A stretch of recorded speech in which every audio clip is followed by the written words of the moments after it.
Is love is enough sir అనేది నాకు నచ్చిన ఫిలిమ్స్లో వన్ ఆఫ్ ద టాప్ 5 ఫిలిమ్స్లో ఇది కూడా ఒక ఫిలిం. ఈ ఫిలిం మెయిన్ కాన్సెప్ట్ ఏంటిదంటే, హీరోయిన్ ఒక పని మనిషి, అంటే ఇంట్లో కుకింగ్ చేసి క్లీన్ చేసి పెట్టడం ఆమె పని. అండ్ వాళ్ళ బాస్ ఒక ఆర్కిటెక్చర్, అంటే ఒక కన్స్ట్రక్షన్ ఫీల్డ్లో ఉన్న ఆ పర్సన్. వీళ్ళిద్దరి మధ్య స్టోరీయే ఈ love is enough sir story. ఈ స్టోరీస్ అంటే ఇప్పుడు ఏమంటారు, ఎక్స్ప్లెయిన్ స్టోరీ అనగానే చాలామంది రకరకాలుగా ఎక్స్ప్లెయిన్ చేస్తున్నారు. బట్ స్టోరీని ఎక్స్ప్లెయిన్ చేద్దాం తప్ప సీన్ బై సీన్ వెళ్ళకుండా జస్ట్ మెయిన్ స్టోరీని మాత్రమే ఫోకస్ చేసి చెప్దాం. అప్పుడే మీరు ఎప్పుడన్నా అనుకోకుండా is love is enough sir cinema చూసినప్పుడు మీరు డిస్టర్బ్ అవ్వకుండా ఉంటుంది. సో ఈ సినిమా అంటే తను విలేజ్ నుంచి, అంటే తను విడో, అంటే ఆల్రెడీ తన హస్బెండ్ చనిపోయిండు. సో ఇప్పుడు ఆ విలేజ్లో వాళ్ళకి సిస్టర్ ఉన్నారు, చిన్న సిస్టర్ ఉంటుంది. సిస్టర్ అంటే చిన్నగా అంటే 15 ఇయర్స్, 16-17 ఇయర్స్ అట్లా ఒక సిస్టర్ ఉంటుంది. ఆమెను ఈమె పని చేసుకొని చదివిస్తుంటుంది అనమాట. సో ఆమె అక్కడ నుంచి స్టార్ట్ అయిపోయి ముంబైకి వచ్చేసి ముంబైలో వర్క్ చేయడం. అంటే ఆ ఇంట్లో వాళ్ళిద్దరే ఉంటారు. అంటే హీరోయిన్ ఉంటుంది, హీరో ఉంటాడు. హీరో ఏమో రిచ్ గాయ్ అండ్ అతను కన్స్ట్రక్షన్ ఫీల్డ్లో ఉంటాడు. అండ్ ఈ అమ్మాయి ఇంట్లో వంట చేస్తూ చాలా జాలీగా ఏదో ఒక వర్క్ నేర్చుకోవాలి, తనకంటూ తన స్కిల్ అప్ చేసుకొని తన లైఫ్లో తన గోల్ ఏంటిదంటే ఫ్యాషన్ డిజైనర్ అవ్వడం అనమాట. ఆ ఫ్యాషన్ డిజైనర్ అవ్వడం కోసం తను ఖాళీ టైమ్స్లో, అంటే ఇల్లు వర్క్ అంతా ఫినిష్ చేసిన తర్వాత వేరే దగ్గరికి వెళ్ళి పని చేసుకుంటా అని చెప్పేసి ఆ సార్ని పర్మిషన్ కూడా అడుగుతుంది. అతను కూడా చాలా సపోర్టివ్గా నువ్వు వర్క్ ఫినిష్ అయిన తర్వాత హ్యాపీగా వెళ్ళొచ్చు, నువ్వు వర్క్ చేసుకోవచ్చు అని చెప్పేసి చెప్తాడు. సో అతను కూడా చాలా సపోర్టివ్గా ఉంటాడు ఈ అమ్మాయికి. ఎందుకంటే ఆమె తను వర్క్ చేసుకుంటుంది, వర్క్ చేసుకోవడంతో పాటు తన లైఫ్లో ఏదో ఒకటి నేర్చుకోవాలనే ఇంటెన్షన్తో ఆ అమ్మాయి హీరోయిన్ ఉంటుంది అనమాట. సో ఒక టైంలో వీళ్ళిద్దరి మధ్య ఎట్లా బిల్డ్ అవుతుందంటే, ఆ కర్రీస్ కుక్ చేయడం, అతనికి నచ్చింది కుక్ చేయడం, అంటే ఒక వైఫ్ లాగా కేర్ చేయడం తను చేస్తుంటుంది అనమాట. ఎందుకంటే అతని లైఫ్లో, హీరో లైఫ్లో ఒక అమ్మాయి ఉంటుంది. ఆ అమ్మాయి ఎంగేజ్మెంట్ చేసుకుని పెళ్ళి అవ్వబోతుందన్న ముందు అతనికి తెలుస్తుంది ఆ అమ్మాయికి వేరే అతనితో ఎఫేర్ ఉందని చెప్పేసి. సో అప్పుడే అతను మ్యారేజ్ క్యాన్సిల్ చేసుకొని అమెరికా నుంచి వచ్చేసి మళ్ళీ ఈ ఫ్లాట్లోనే ఉంటాడనమాట. అప్పుడు ఈ అమ్మాయి అతను ఎమోషనల్గా ఉన్నాడని చెప్పేసి తను ఎంతో కొంత చీరప్ చేయడానికి మోటివేషన్, తన లైఫ్లో ఇన్సిడెంట్, అంటే వాళ్ళ హస్బెండ్కి సంబంధించిన ఇన్సిడెంట్ అది చెప్పడం అలాంటివి చేస్తుంటుంది. ఇతను కూడా ఆ అమ్మాయికి అతని బాధలు చెప్పుకోవడం, అంటే బాధలు అంటే పెద్ద ఏడ్చేసి అట్లా కాదు, చిన్న ఒక సిచ్యువేషన్లోనే వాళ్ళ అంటే ఈమె బ్యాక్గ్రౌండ్ అండ్ ఆమె ఇంటెన్షన్ వీళ్ళిద్దరి మాట కలిసి ఒక చిన్న రిలేషన్షిప్ బిల్డ్ అవుతుంది. దాని తర్వాత వీళ్ళు కర్రీసు తినడం, తన సర్వీసు ఒక సర్వీస్ అంటే ఇప్పుడు మామూలుగా ఎట్లా చేస్తారు, అక్కడ పెట్టేసి వెళ్ళిపోవడం అట్లా చేస్తారు కదా. ఆ అమ్మాయి అట్లా కాకుండా ఒక జెస్చర్ ఉంటుంది అనమాట. అంటే ఒక వైఫ్ లాగా, ఒక తల్లిలాగా అట్లా ఫీడ్ చేయడం అంటే తినిపించడం అట్లా కాదు, కరెక్ట్గా ఇవ్వడం, అంటే ఎనీ టైం ఇవ్వడం, అతను పడుకొని ఉంటే బ్లాంకెట్ తెచ్చి అతనికి కప్పడం. ఇలాంటి సీన్స్ అన్నీ కూడా వాళ్ళిద్దరి మధ్య రిలేషన్షిప్ అట్లా బిల్డ్ చేస్తాయి. దాని తర్వాత తన ఫ్యాషన్ డిజైనర్ అవ్వడం తన గోల్ అని చెప్పేసి ఆ హీరోనే తనకి ఆ ఫ్యాషన్ డిజైనర్కి సంబంధించిన ఒక బుక్ తెచ్చిస్తాడు. తను థ్యాంక్ యూ అని చెప్తుంది. ఆ థ్యాంక్ యూ చెప్పినప్పుడు అసలు $1,000,000, అంటే ఇప్పుడు మనం ఏదైనా విషయం వేరొకరి నుంచి మనం పొందినప్పుడు ఏదో పెద్ద గొప్పగా మనం తిరిగి మళ్ళీ చేయాల్సిన అవసరం లేదు. ఒక థ్యాంక్ యూ అనేది చెప్పడంలో మాట వేరుంటుంది అనమాట. ఆ థ్యాంక్ యూ చెప్తుంది. ఇన్ఫ్యాక్ట్ ఆ టైలరింగ్ మిషను అతను ఇస్తాడు ఆమెకు. సో తర్వాత తను కూడా అతని బర్త్డే అని చెప్పేసి ఆ డ్రెస్ ఇస్తుంది. సో వీళ్ళిద్దరి మధ్య స్టార్టింగ్లో ఏముంది, ఒక కుకింగ్ ఆస్పెక్ట్ ఉంది. అంటే తనకు కావాల్సింది మంచి ఫుడ్ది ఇద్దామని చెప్పేసి సర్వెంట్ ట్రై చేస్తుంటుంది. అతను కూడా తన గోల్కి హెల్ప్ అవ్వడానికి అతను ఆ టైలరింగ్ మిషన్ ఇప్పిస్తాడు అండ్ ఆ బుక్ ఇస్తాడు.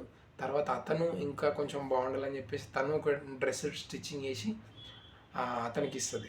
సో వీళ్ళిద్దరి మధ్య బాండింగ్ కొంచెం బిల్డ్ అయిపోయి తర్వాత ఒక స్టేజ్లో అతను లిఫ్ట్లో వచ్చేసి పైకి వచ్చేసి ఉన్న తర్వాత ఒకరోజు తను స్టిచ్చింగ్ చేసుకొని అతను ఏమంటారు అనుకోకుండా టైం కాని టైంలో వస్తాడు.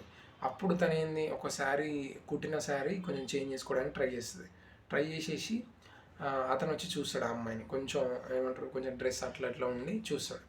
చూసినప్పుడు ఆ అమ్మాయి వచ్చేసి సారీ సార్ నేను మీ రూమ్లోకి రావద్దని అనుకున్నాను, జస్ట్ ఆ రూమ్లో చిన్నగా అద్దం ఉంది అని చెప్పేసి మీ రూమ్లోకి వచ్చి ఈ పెద్ద అద్దంలో చూసుకుంటానని చెప్పేస్తే తను చాలా సారీ చెప్తుంది, చాలా రిగ్రెట్ ఫీల్ అవుతుంది.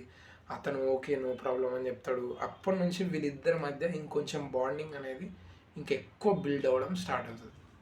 సో అతనికి ఫీలింగ్స్ స్టార్ట్ అవుతాయి. ఎందుకంటే అప్పుడు చూసిన తర్వాత అది స్ట్రైకనింగ్ పాయింట్ అనమాట. అప్పుడు అతనికి ఇంకా ఇక తన మీద ఫీలింగ్స్ అతనికి ఏర్పడతాయి. ఇన్ఫ్యాక్ట్ హీరోయిన్కి కూడా తన మీద ఫీలింగ్స్ ఏర్పడతాయి. But at the same time వాళ్ళ అమ్మ ఎవరైతే ఉన్నారో, హీరో వాళ్ళ అమ్మ ఎవరైతే ఉన్నారో ఆమె మాత్రం ఈమె సర్వెంట్ లాగానే చూస్తుంది. అంటే ఒక హేట్రెడ్ ఏమి ఉండదు, బట్ ఒక సర్వెంట్ లాగానే చూస్తుంది. ఎందుకంటే కుకింగ్ ఎక్కడైనా ఉంటే వచ్చి చేయించడం అలాంటిది ఉంటుంది అనమాట. హీరో వచ్చేసి ప్రపోజ్ చేస్తాడు, మన ఇద్దరం పెళ్లి చేసుకుందాం అది అని చెప్పేసి, అంటే మనకు వర్కౌట్ కాదు అని చెప్పేసి చెప్తుంది. అప్పటికి ఇంకా ఇక్కడ ఉండడం కరెక్ట్ కాదని చెప్పేసి ఆ అమ్మాయి వెళ్ళిపోవడానికి నిర్ణయించుకుంటుంది. ఆ ఇంట్లో నుంచి వెళ్ళిపోయి తను ఒక వర్క్, అంటే తను ఫ్యాషన్ డిజైనర్ ఏదైతే ఉందో దాన్ని 100% తను సక్సెస్ చేసుకోవాలని ఫిక్స్ అయిపోయి ఆ సక్సెస్ చేసుకోవడం కోసం బయటికి వచ్చి ట్రై చేస్తుంది అనమాట. అంటే పని మనిషిగా అతని దగ్గర మానేసి వేరే దగ్గర వచ్చేసి అలా సిస్టర్ ఎవరైతే ఉన్నారో అలా సిస్టర్ అప్పటికి మ్యారేజ్ చేసుకుంటే తను కూడా బాంబేలోనే ఉంటుంది. సో వాళ్ళ ఇంట్లో ఉంటుంది.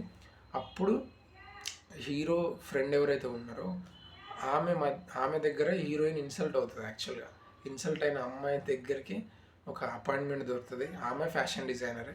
సో ఆమె ఫ్యాషన్ డిజైనర్ దగ్గర హీరోయిన్ జాయిన్ అవుతుంది. సో అప్పుడు ఒక జాబ్ ఫ్యాషన్ డిజైనర్ వచ్చిన తర్వాత హీరో కూడా అప్పుడే అమెరికాకి వెళ్ళిపోదాం, ఇక్కడ వర్కౌట్ అవ్వట్లేదు, ఇంకా మళ్ళీ ఎమోషనల్గా తన లైఫ్లో డిస్టర్బ్ అయిపోయింది కాబట్టి ఇక్కడ నుంచి వెళ్ళిపోదాం అని చెప్పేసి వెళ్ళిపోయి ఎయిర్పోర్ట్కి వెళ్తాడు. ఎయిర్పోర్ట్కి వెళ్ళడం అంటే ఆన్ ది వేలో వెళ్తుంటాడు. సో తనకు అప్పుడే జాబ్ వచ్చింది. జాబ్ వచ్చిన తర్వాత ఫ్లాట్కి వస్తుంది, హీరో ఫ్లాట్కి వస్తుంది. హీరో ఫ్లాట్కి వచ్చేసి అశ్విన్ కోసం చూస్తుంది. అశ్విన్ వెళ్ళిపోయి ఉంటాడు. తన ఫేవరెట్ స్పాట్ ఏదైతే ఉందో తన బిల్డింగ్ మీదకి వెళ్ళేసి, అంటే స్కై చాలా పెద్ద బిల్డింగ్స్ కదా, ఆ బిల్డింగ్ మీదకి వెళ్ళేసి అప్పుడు ఫోన్ తీసి, అంటే తనకి జాబ్ వచ్చింది, తను ఏం మెయిడ్గా ఇంట్లో పని మనిషిగా వర్క్ చేయట్లేదు, ఒక సపరేట్ ఇండివిజువల్గా తన లైఫ్ని బిల్డ్ చేసుకొని కరెక్ట్ స్థాయిలో ఉంది. సో అప్పుడు ఫోన్ చేసి అతన్ని అంతకుముందు ప్రతిసారి కూడా సార్ సార్ సార్ అనే పిలుస్తుంది అనమాట. హీరో కూడా ఏం చెప్తాడు, నన్ను ఊకే సార్ సార్ అని పిలవకమని చెప్తాడు. బట్ నేను మీ కింద పని చేస్తున్నాను కాబట్టి సార్ అనే పిలవాలని చెప్పేసి తను సార్ అనే పిలుస్తుంది, పేరు పెట్టి పిలవదు. బట్ లాస్ట్లో ఎక్కడైతే తనకు జాబ్ వచ్చి తను ఆ బిల్డింగ్ మీద నిలబడ్డదో, తన కాళ్ళ మీద తను నిలబడ్డదో, అప్పుడు కాల్ చేసి అశ్విన్ అని చెప్పేసి పిలుస్తుంది కాల్ చేసి. సో అది ఎండింగ్ ఆఫ్ ద ఫిలిం అనమాట. So this the beauty of film, is love is enough sir. అంటే తన ఒక లవ్, అంటే తను జస్ట్ ఏమంటారు అంత పెద్ద పొజిషన్లో ఉన్నాడు, పెళ్ళి చేసుకుంటే లైఫ్ సెటిల్ అవుతుంది అనుకునే క్యారెక్టర్ కాదు తనది. సో ఒక క్యారెక్టర్ని డిఫైన్ చేయడం కోసం, అంటే ఒక మెయిడ్, ఒక పని మనిషి తన క్యారెక్టర్ని, అంటే తను ఎంతో కొంత లైఫ్లో సాధించి తన కాళ్ళ మీద తను నిలబడ్డ తర్వాత ఈ పర్సన్ని యాక్సెప్ట్ చేయడం అంటే కరెక్ట్గా టోటల్గా యాక్సెప్ట్ చేయడం అనేది ఈ ఫిలిం యొక్క మెయిన్ ప్రిమైస్ అనమాట.